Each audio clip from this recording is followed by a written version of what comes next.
Alright, so we're going to cover some more of those first position bending licks, which are just all over the place in this original track that he did. So what we're going to do is we're going to take some of those runs, and we're also going to move through the positions of the pentatonic scale, but we're just going to use octaves to get through it. Now, the interval space is a little bit different once we get to the G and the E strings. The interval between the B string and the E string is different from all the other strings. So that makes us have to, instead of having a whole step gap, we're going to have 3 frets. So, for instance, we're going to be on the 7th fret and the 10th fret. And we're going to keep that spacing throughout this whole sequence. So, fret-wise, I'm going to go off on my first finger, and we're going to have 7, 9. That would cover the first position. We're going to move up to the second position, so we're going to be at 11. And then we're going to scoot up basically to the 4th position, which would be 14. So again, that's 7, 9, 11, and then 14. Now the pattern: downstroke, slide, down, up, downstroke, slide, downstroke, slide, and I'm just going to go down, up, down, up, down, up, and then I'm just going to slide off.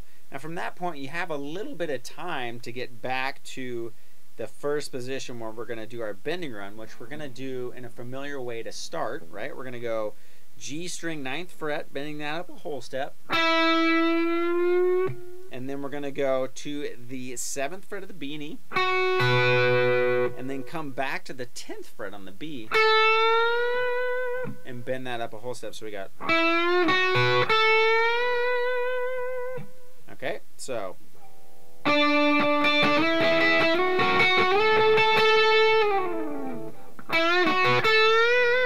I realized I didn't do that the same way, so let's try that again. There we go.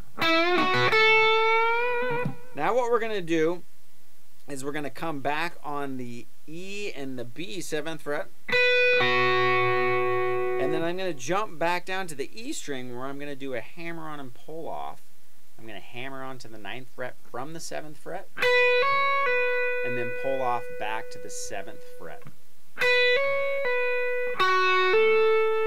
And then what I'm going to do is I'm going to come up, so I've gone from the 7th fret E back to the 7th fret B.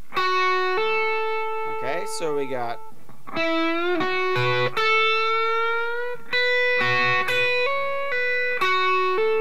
And then I come back to the E 7th fret. So...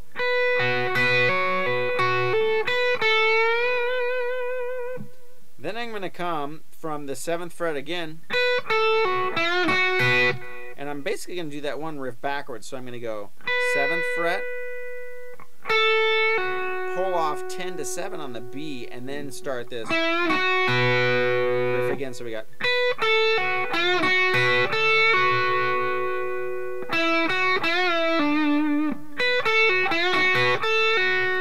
And then we're going to go to the 9th fret, back to the 7th fret, and then we're going to bend it up on the 9th fret G string, bend it up, release it back down to pitch, and then pull off to the 7th fret.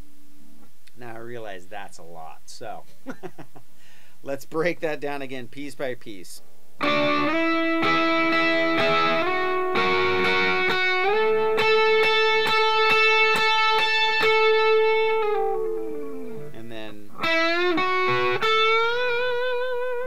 The second part, and then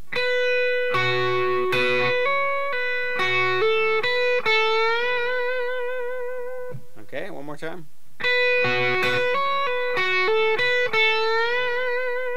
Now this other lick.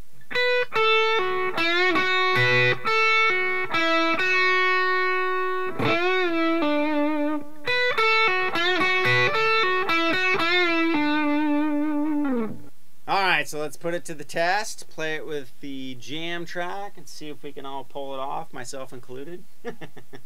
Here we go.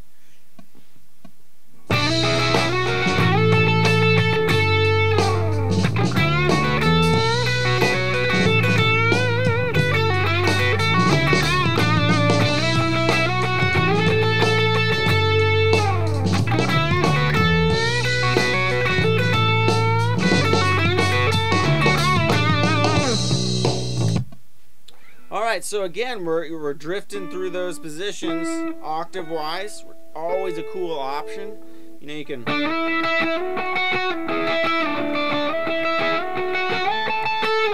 mix it up. You know, you don't have to go straight up the scale. You can, you know, go all over the place with them. And those first position licks, I mean, man, there's so many ways to do it. You can start from it this way, from the G string. You can start from it with the E string. You know, you can do two that way.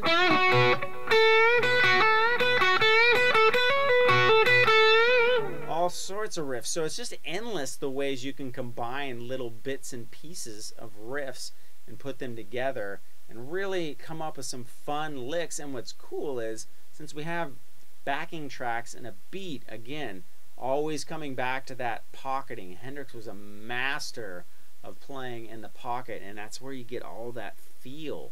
And it's just super fun when we have something to play with. I mean, I have a blast playing with these too, because we got a good drummer, my buddy Tim Pierce playing bass. It's awesome. It's super fun. So it's like playing in a band. So I really encourage you to take it from just learning the licks and really sit and play. Even if you can't play, you know, some of these licks per se, do what you can and play with the band, you know, that we have, and really try to play in time. You know, do some bending, all that stuff, and add some feel to it, you know, and not always, you know, having to bend up a whole step. You can add, you know, those little bends, those little inflections too, make your playing so much more vocal-like and seasoned sounding. So try that out with this jam track. We had a bunch of stuff in minor. We got a bunch of other flavors coming up soon, where we're going to do some more cool rhythmic stuff. We're going to do a lot more mixing of the major and minor scales together. So let's get on with it.